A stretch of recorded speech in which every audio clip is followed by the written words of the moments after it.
All right, well, I have 4 o'clock sharp, so why don't we go ahead and start with a prayer.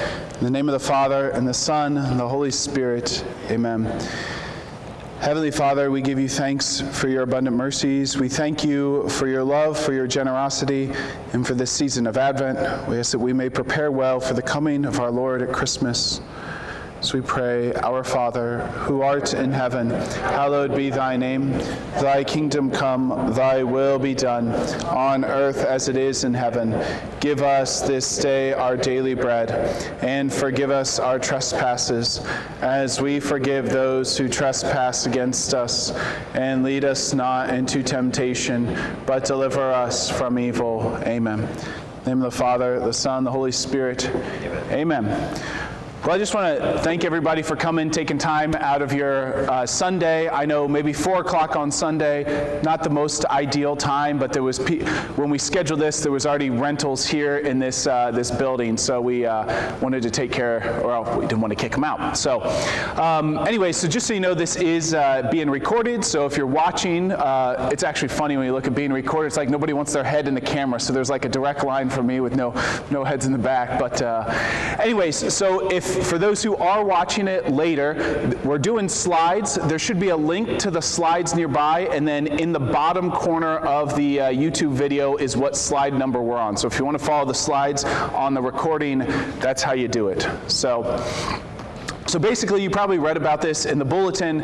We've had a number of capital improvement projects that we're working on in the parish. So we just thought going through all of those, what we're doing, how we kind of came to the decision this is what needed to be done, and how we're paying for it. So as we go, if you have questions, feel free to raise your hand, feel free to ask. And so I'm just basically going to go through the projects, and yeah. So there are 4 projects. So one at each of our churches. So refurbishing the stained glass windows at St. Lawrence, refurbishing the stained glass windows at St. John, and replacing the storm windows, and then renovating the interior of the Faith Center here at St. Joseph, and then replacing the pipe organ at Immaculate Conception Church. So those are all pretty big projects, as you'll see, and just take a step-by-step, go in that order for each one.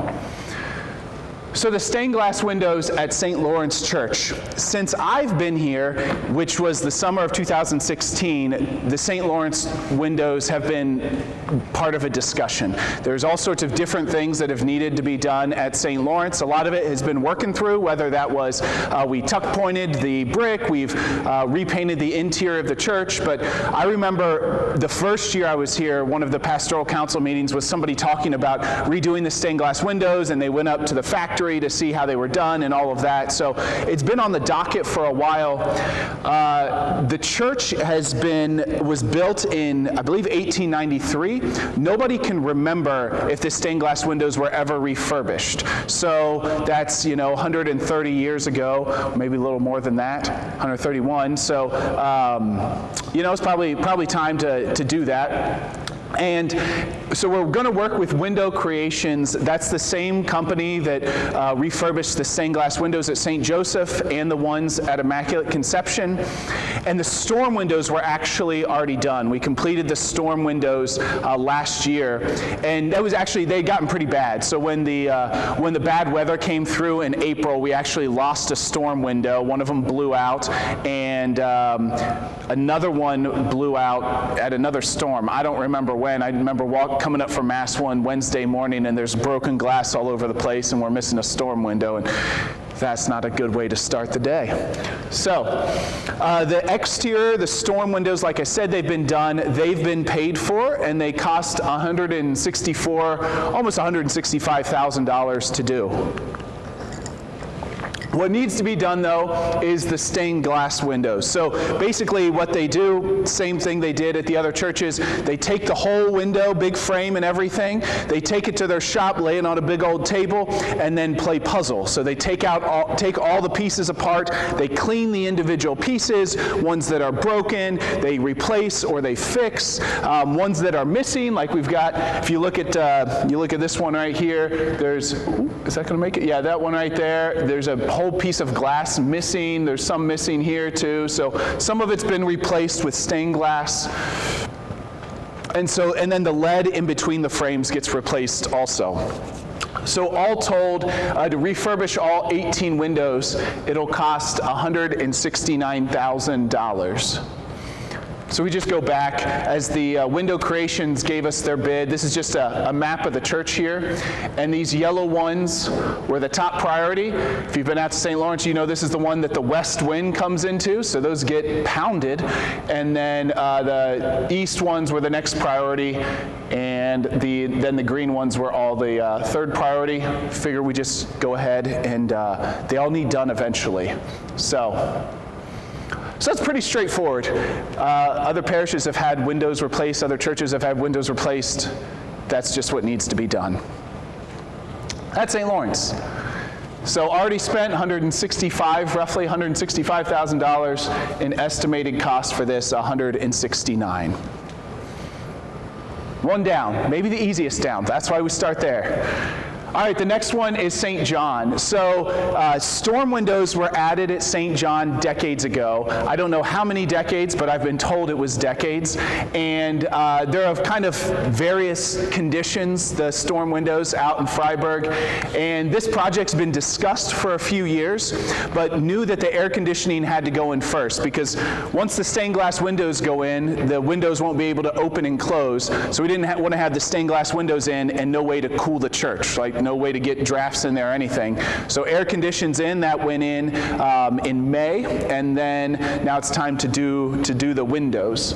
So again, working with Window Creations, asked if we could get a discount if we do both churches through the same company. That was not in the deck of cards. Yeah, all 4 churches.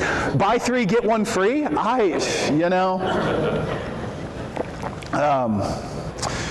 Maybe a letter writing campaign, that'd be a good way to work with a contractor. So anyways, the St. John windows have all sorts of fun pictures.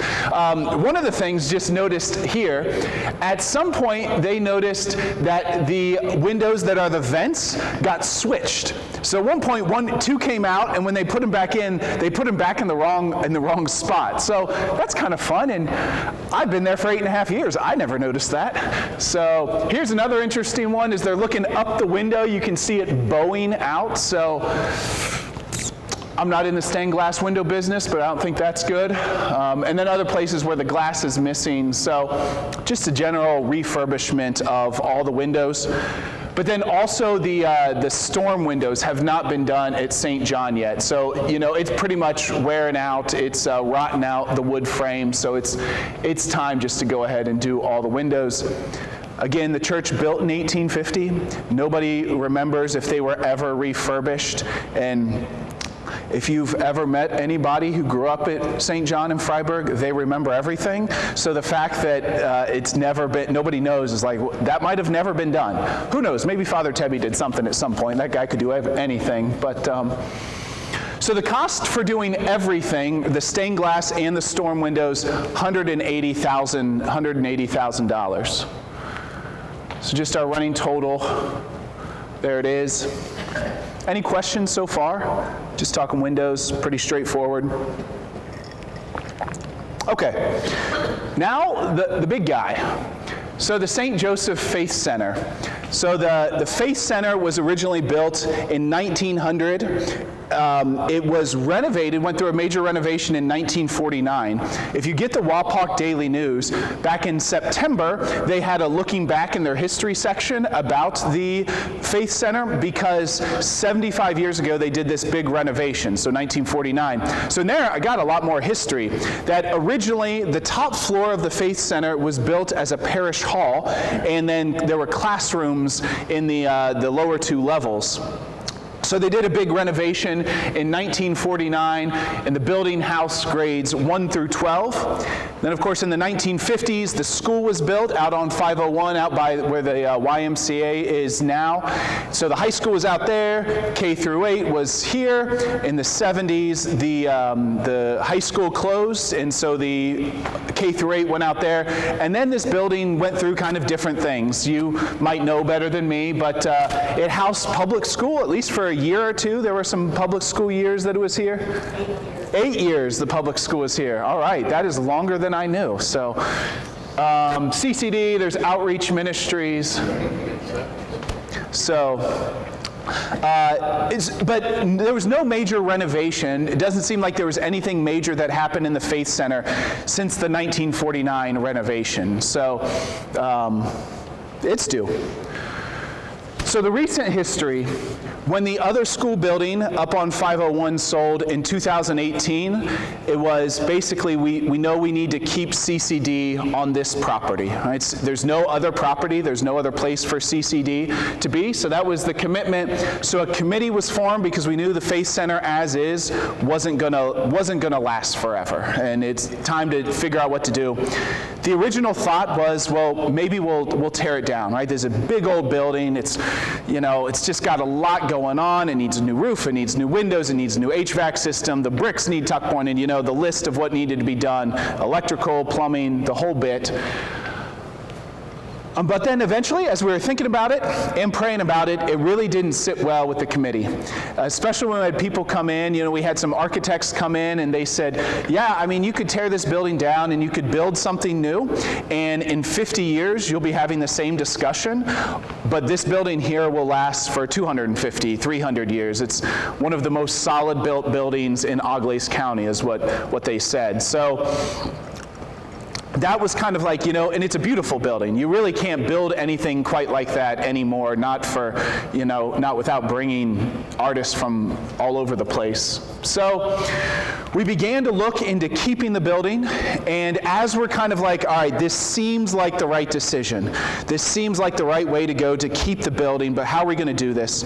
Right about the same time, and I don't remember exactly, but this is, I want to say 2020, 2021, somebody came forward and offered, if we were going to keep the building, 4,940 shares of stock in Microsoft, and on the day of the gift, that was worth $1 million. Since then, the parish has also received $500,000 just specifically for the Faith Center. So as we're kind of leaning like, yeah, maybe we'll keep the building, the gifts were like, okay, this seems like the direction, this is the direction we're going to go, right, when that happened. So then we started working, and then we know, okay, this is our mission. We got to rehab this building. We got to get it in a state where it's usable for the future, for children and grandchildren.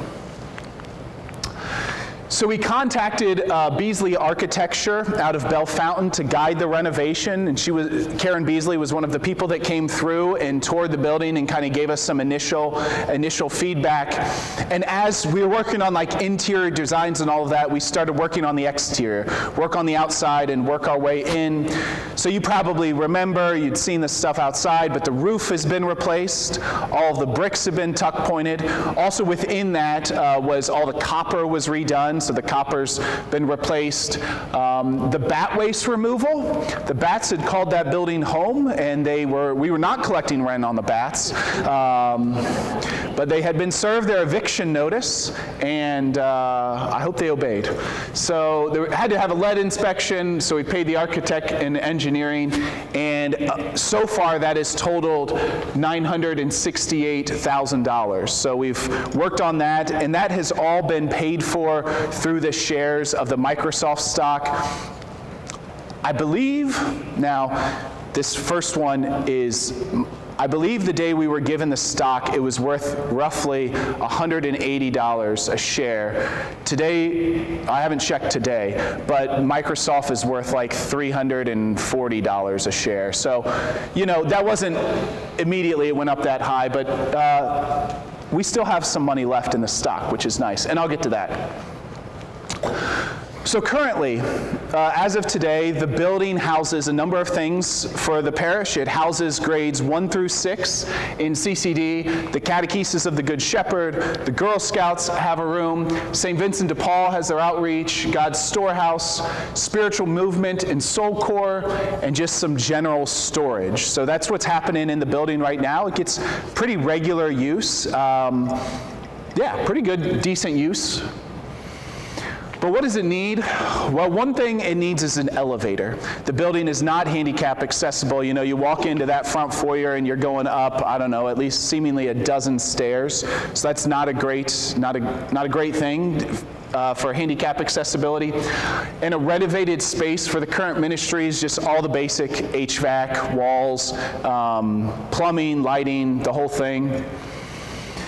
But then as we're looking at doing this project, realizing that the current office building, which is directly behind you and you're probably familiar with, also is not handicap accessible. If you've seen, so you know we're in there, and sometimes our parishioners getting in and out is not an easy thing. And then when we have visitors, it's very hard to find this building. So if somebody's meeting with me, I've got a couple coming in for marriage prep for the first time, it's either to tell them, well, don't go to the church, park on the street of this address I give you, or I go out to meet them in the parking lot. It's just not a great place to meet visitors. So then it was, okay, well, what do we do with that? And so we decided the Faith Center has plenty of room. There's plenty of classrooms that aren't getting used.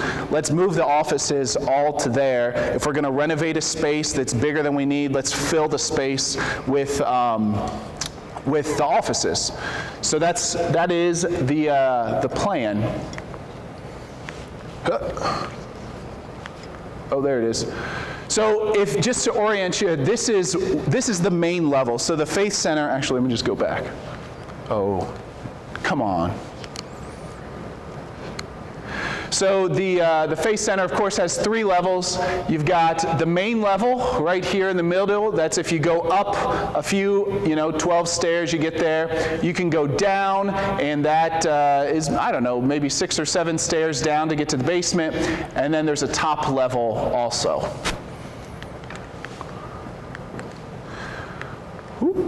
Okay, so this is the main level. It's pretty straightforward. It's a big square building.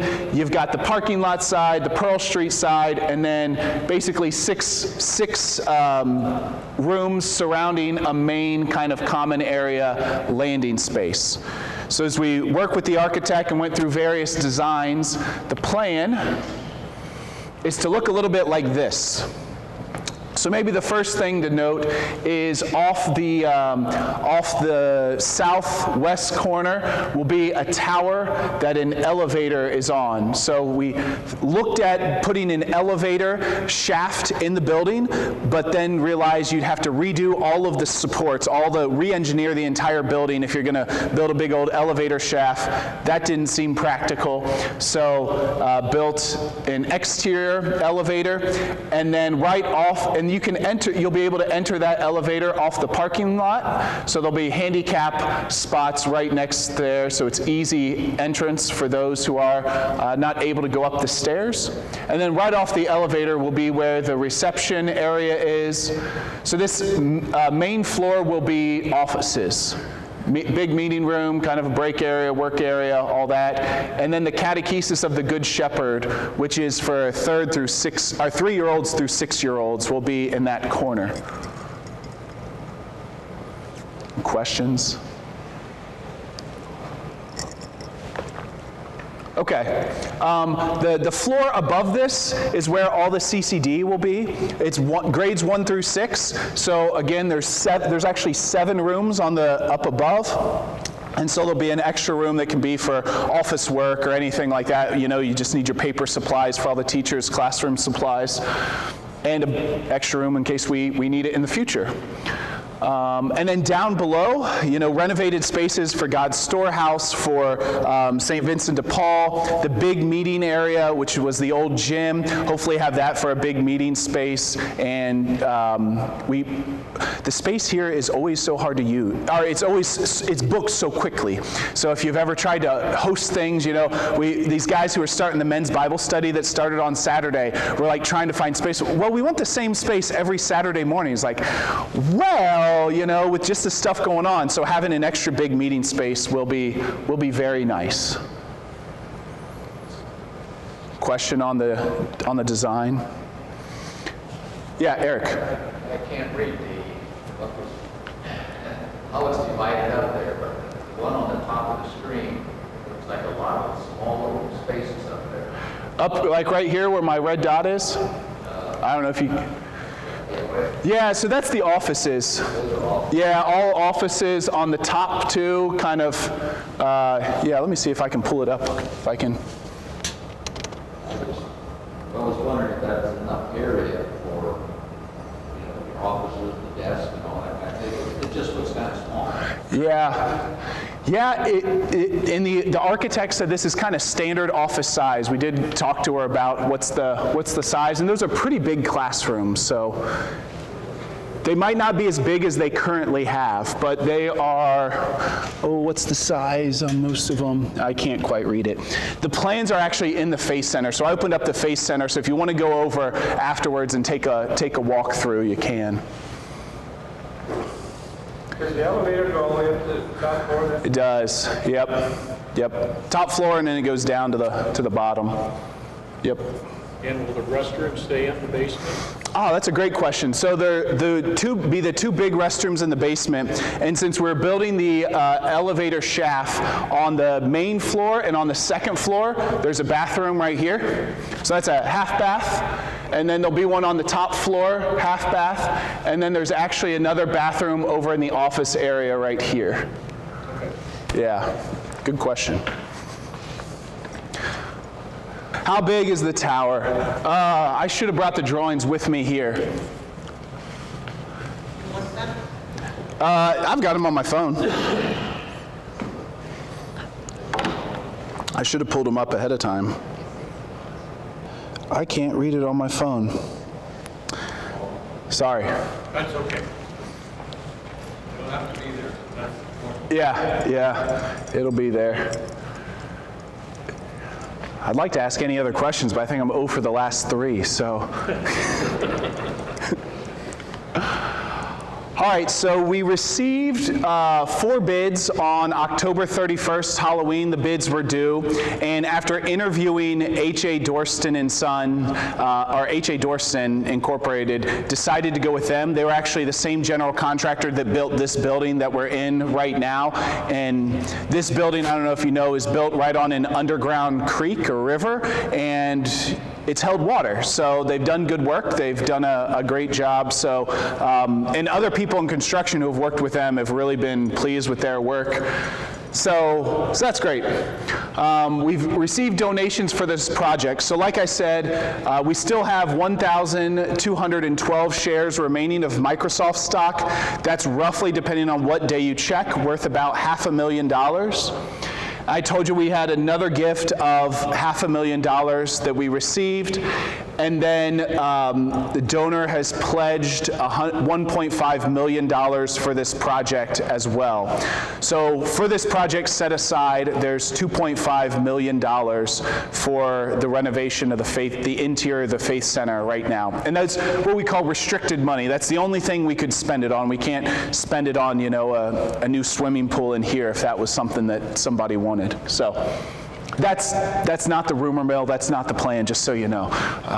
So there's the general contractor bid was roughly $2.8 million. There's the architect recommended a 20% contingency.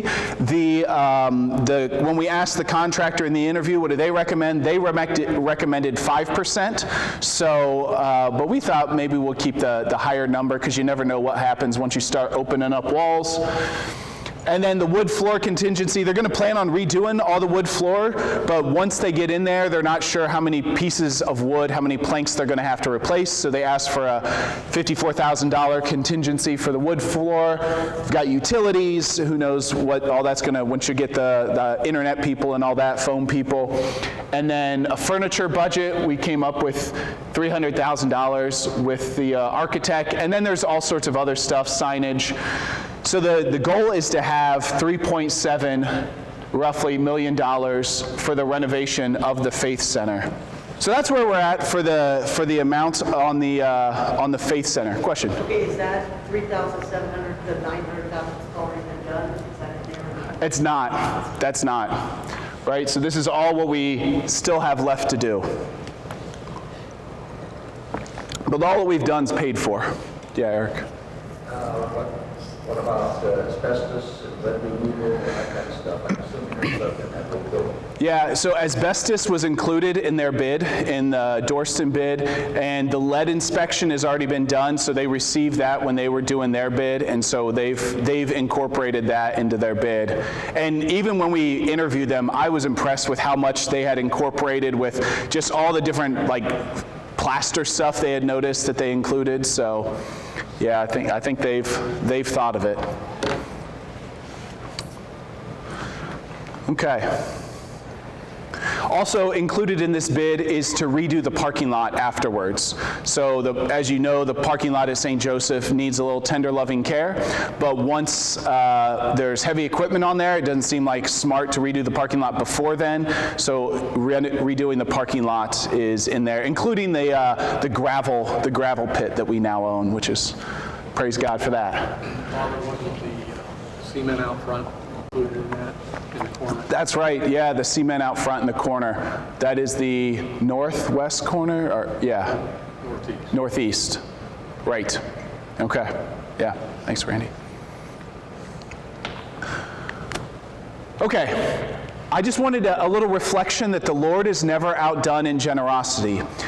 If you're a St. Joseph parishioner, you may remember years ago, I want to say 7 years ago, these two statues here, Mary and Joseph on either side from the old church, were not included when the church was renovated. So these statues of Mary and Joseph ended up in a hallway behind St. Joseph. Eventually, the statues were given to Sacred Heart in McCartyville, and that's where they sit today. They sit there. If you look at that church in McCartyville, it looks like those statues should have been built there. They look perfect in that spot.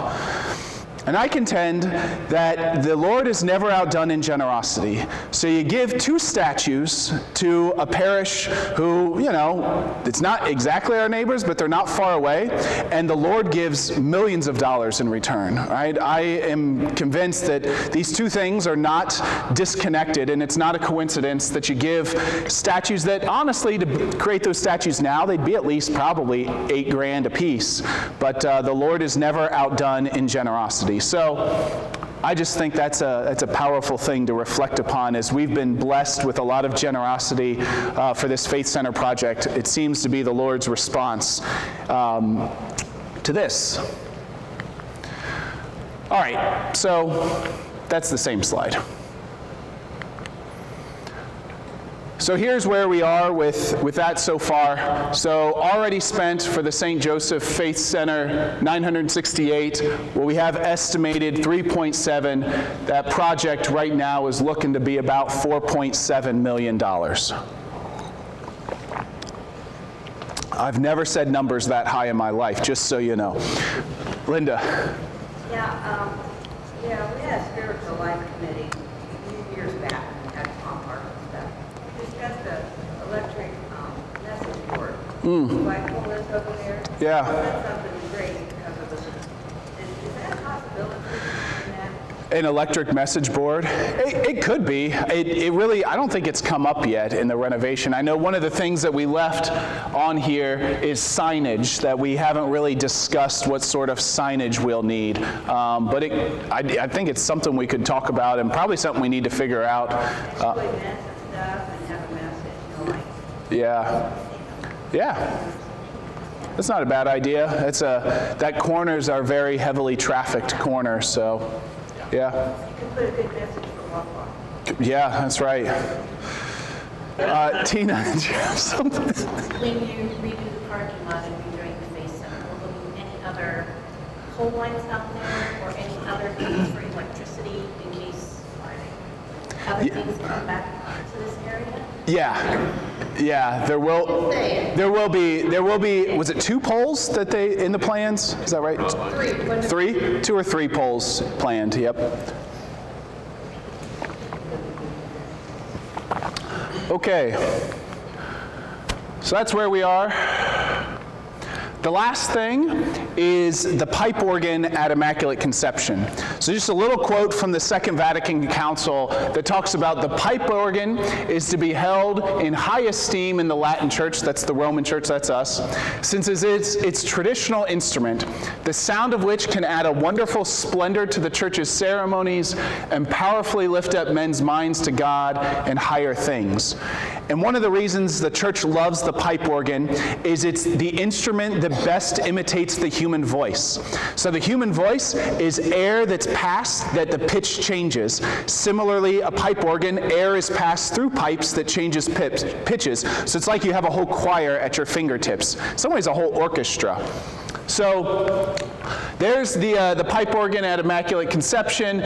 So it's what's called an electric action pipe organ. So it's the same kind of pipe organ that's at St. Joseph.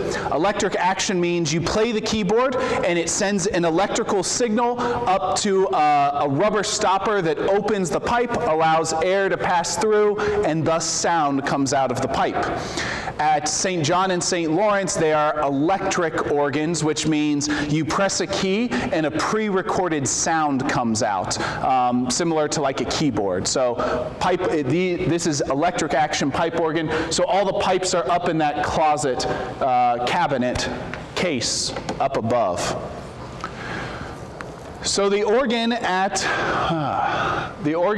Immaculate Conception, there we are, has a number of, are just history. So this is actually that picture. It doesn't look like much, but I climbed, you can see remnants of my ladder. I climbed up in, and then you can see the open case there, into the organ, and took this picture of inside the organ. I know it doesn't look like much, but that was my view. The organ was built in 1949 for the old church. The current church in Bakken's was built in 1969. So the organ was for a smaller church, and so that when they moved to the new place, they just added 49 pipes. So it's an electric action organ. In the early 2000s, there was a group in the parish that was like, hey, we need to do something different. This really isn't working. Things didn't really go anywhere. And then again in 2017, a couple people in the parish tried to move, do something. Nothing really happened.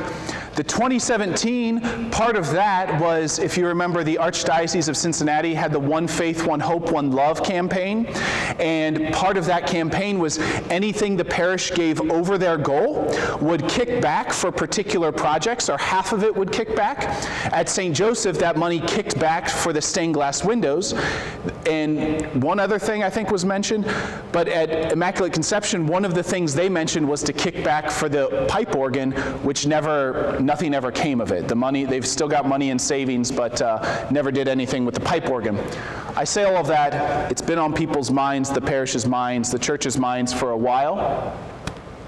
So there's a number of issues with the organ. The sound is blocked from the cabinet. It's just not a great design. So the 1949 organ was basically, you go to your Sears catalog, say, I want that organ gets shipped, and you put the case, you mount it wherever you can. So it's not like it was built for the place. It was just this cabinet. Also, it's not big enough for the size of the church. It wasn't designed. So the number of pipes was for the old church. They added pipes. Not the greatest thing. I'll show you a demonstration here in a minute. So it's not big enough. And then also, if you remember Mass before the Second Vatican Council, not really meant to accompany the congregation, the people singing.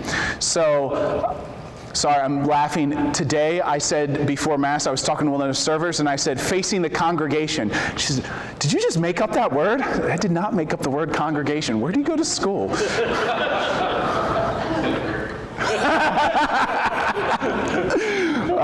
It's a unified organ, which means sometimes you press, like an organ, basically different notes share the same sound. So there's just not much variety there. Some of the sounds are not beautiful. This is where the demonstration comes. These are pipes from a pipe organ. These two pipes are from the St. Joseph organ. I crawled up into the organ this afternoon and stole two pipes. If the organ doesn't sound right, it's because I didn't get them back in the right spot. So these two pipes, This pipe, and there's one like it from IC, is called a trumpet pipe, and so it's supposed to imitate a trumpet sound. I believe actually this one is the one from IC. Here's the trumpet sound from IC.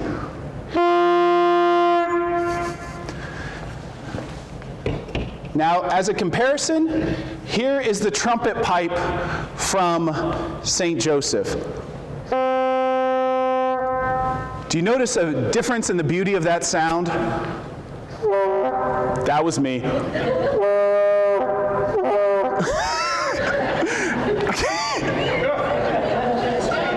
It was much better the first time. Wow, I thought it was much easier. Anyways, the sound is just not as, it's just,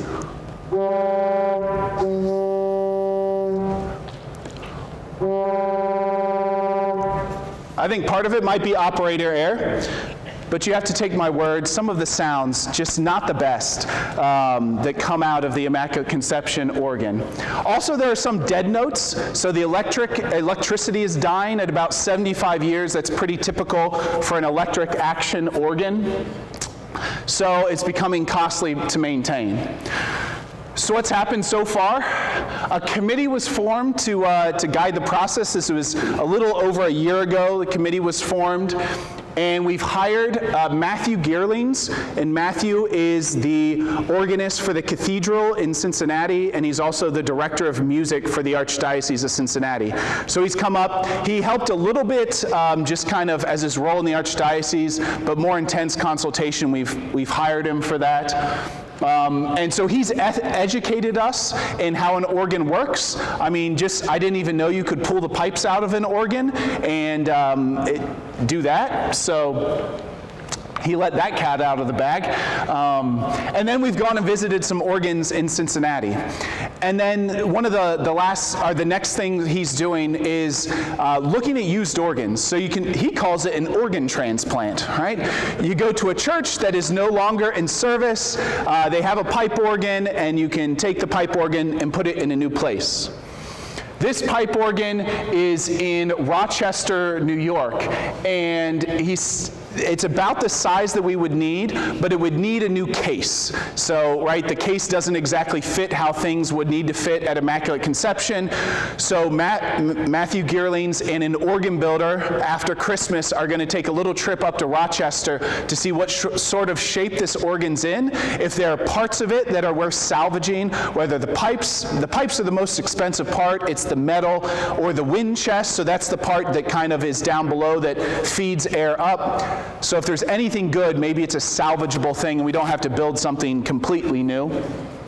So there's a possibility of refurbishing a used organ, doing an organ transplant. So we took a tour and we've seen some organs. So this one was at an Episcopalian church in Cincinnati. And if you've been to Immaculate Conception, this organ right here is like the same shape as what we would need, and which was magnificent. Just to see, because normally when you think of pipe organ, you think something that looks like this, and you're like, I don't know how we'd fit that into Immaculate Conception in Botkins.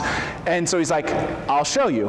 And so we went to this place and saw this pipe organ. And it just sounded fantastic. It sounded absolutely beautiful. So, we took these, we were all kind of wandering around the church. He said, all right, I'll play a little bit on the organ, and you just move through the church and see how the sound sounds throughout the church. And so we did that, and it was magnificent how the organ builder had this thing sounding so it sounded pure and perfect throughout the church. And after he got done playing, he turned around to say, what do you guys think? And instead what came out of his mouth was, you should see all of your faces. You guys are beaming. And we were. It was fantastic. So we went and saw a couple other things, a couple other organs, and he showed us ones that, highlighted the different designs that you could have. So somebody could make this work in the space at Immaculate Conception. So this picture, actually I had the light on in there, so you can kind of see the inside of the organ there. So we're not ready to solicit bids. We don't exactly know. We want to check out this used organ and see where that sits. And so we're still researching what kind of organ and what organ builders are good. Nobody knows how to build I don't know how to build an organ. Your average organist doesn't know what it takes to build an organ. So having somebody that knows this process is good. He had some horror stories of people who have got hoodwinked by organ builders. Like, you've got hoodwinkers in every business. So some estimates he gave, just kind of rough estimates. An electric organ to fit the space. So that's an organ that you hit it and it plays pre-recorded sounds and you hang some big old speakers. He said that's probably $200,000 for something this size. An electric action pipe organ, that's like what's at St. Joseph and IC. You play it, electric wire goes up, opens up, and then you have the pipe makes sounds. And then the old school organ would be a mechanical action organ. So that's no electrical wiring between point A and point B. You hit it, and then it's like a tracker system of like rods and pulleys that open up the pipes. So those things will last you 200 years. So that's kind of cool there. So anyways, when the committee met, when we were kind of talking through all these projects, we were looking at the savings, like what could we commit for a project like this at this point, and came up with we could probably commit of what we have $500,000, and then maybe we'll need $700,000, just a very rough estimate. So this is the running total of expenses. It's a lot of money, I realize that, but the Lord has blessed us generously. So, all of these things, here's where we sit financially. And if you remember, we had this merger on July 1st, which you could also call maybe a marriage. So 4 individuals came and brought their money to this marriage. And so we'll start with IC first. The savings that Immaculate Conception had on June 30th was almost $310,000. On a random day in July, we received 3 bequests in the mail that totaled a lot of money. 2 of those were intended for Immaculate Conception, but it was into the Holy Face of Jesus at that point because we had merged. So there was $170,000 were given a day in July to IC, Holy Face of Jesus Parish, and then we've received almost $20,000 in donations from people currently for the organ project. So roughly $500,000 there. St. Lawrence, the savings as of June 30th was almost $165,000. The savings at St. John as of June 30th, almost $83,000. St. Joseph, the unrestricted savings as of June 30th, so that's things in the savings account that wasn't earmarked for anything in particular, was roughly $1.8 million, almost $1.9 million. The Kleinhans-Moller Foundation at one point gave a restricted gift just for the parking lot whenever that's done. So that's $25,000 given just for the parking lot. That same day that Immaculate Conception received those 2 bequests, St. Joseph received a bequest on the same day, which was $355,000. And then there were that $2.5 million restricted for the Faith Center. So this is where St. Joseph roughly sits, $4.758 million. So you add up those 4 numbers, and you get the total in savings of $5.5 million. And when you compare that to what we have estimated costs, 4.5 to 5.5, the Pastoral Council, Buildings and Grounds, and Finance Committee unanimously said, let's just do these projects. Let's get the ball rolling on all of them. They all need to be done eventually. These are just kind of ongoing maintenance things that it's not that we're building anything new or doing anything extravagant. It's just keeping up what the good Lord has given us. So they said, we have the money, let's do it. But let's invite people to give also, because people want to be part of these. Are projects that get people excited, that people are happy to give for. So we are going to invite people to give, solicit donations. Probably not like hire a firm for a capital campaign. That doesn't seem to be, that's not the plan, but people want to be part of it. And so we want to invite people to do that. Also to have a goal. In a couple years ago, when Immaculate Conception redid the stained glass windows, like these projects, they had the money in savings, but through the grapevine, it was like people were kind of excited about the project, and so they decided, well, what's a goal that we could set? And so they decided to fundraise half of the project, even though they had enough in savings to do that, and actually made over the goal.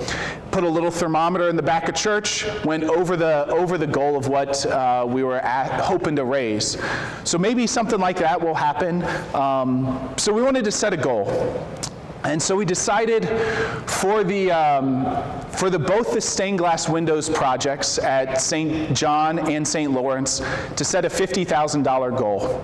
They're relatively close how much needs to be done, so to set that $50,000 goal seemed reasonable. And then at St. Joseph, if you remember, the bid that we got from H.A. Dorston was roughly $2.8 million. And the restricted gift for this project was $2.5 million.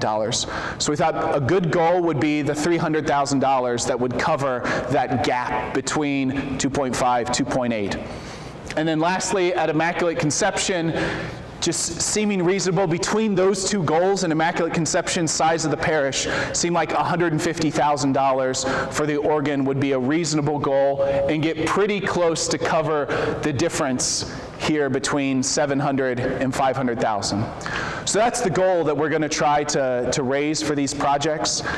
The Lord has already blessed us with an abundance, but these are exciting projects that keep our buildings in good shape, keep our places of worship fit for what we're offering the good Lord. So that's where we're heading. So the next steps, windows creation is going to start in the summer at St. John and St. Lawrence. The asbestos abatement begins the end of February at St. Joseph, so Valentine's Day is the date that we're trying that nobody else can be in there. Valentine's Day we start clearing out so that hopefully we're going to start now. But Valentine's Day is like no ministries, we're just in total construction mode. And then at IC for the organ, we're just going to keep making the necessary steps, keep figuring out what we need. So that's where this ship is sailing. Any questions? Yeah, Rose. Where we put the St. Joe kids? Oh, that's a great question. Yeah. So Angie and Denise, give them a wave, Angie and Denise, have been working on a great plan. So basically, the 12th of February will be the last day that the 1st through 6th graders in the Catechesis of the Good Shepherd can be in that building. The high schoolers are already in this room, and the junior high are already downstairs. So the most important grade we thought was the 2nd grade as they're preparing for their sacraments. So the 2nd grade is going to go in the adult center week in and week out.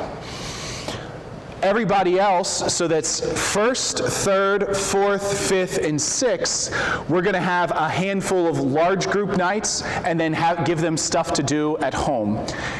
So there'll be 4 nights that are kind of big, whole family nights.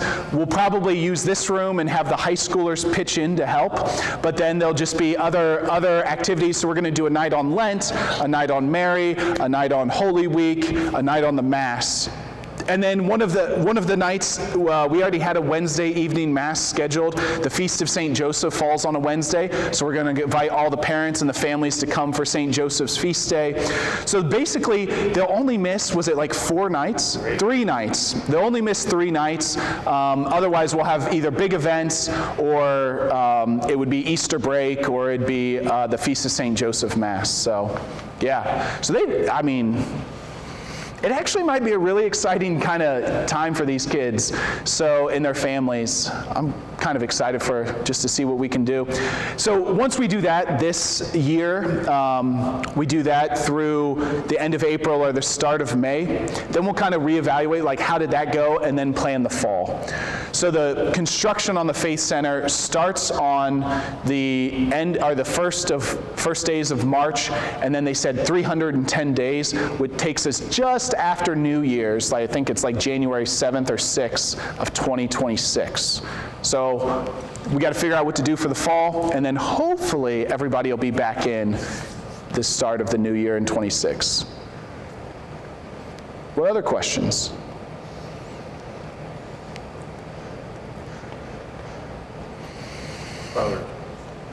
Probably really premature, but we've had off-the-record discussions about what will happen once you vacate Yeah. the offices as it's currently are. Yeah, that is a good question. People wonder, what do we do with the administration building, the offices that are there? The building was originally built as a convent, so it's in pretty good shape.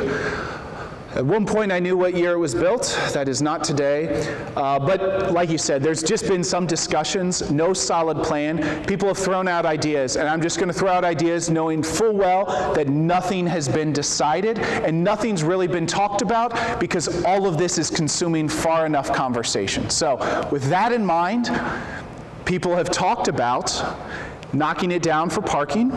People have talked about having some sort of outreach towards the needy. It has been brought up that there's no homeless shelter in Auglaize County, and there's a growing need for that.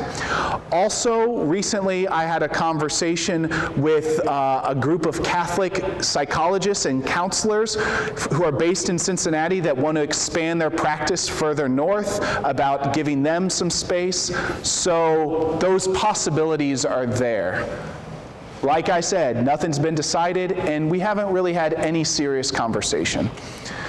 That'll be next year's discussion. Ann. Do you have to have handicap accessible then also? Yeah, there's no plans to add handicap accessibility. Some of those things might benefit from handicap accessibility, but there's no plans to add any of that yet.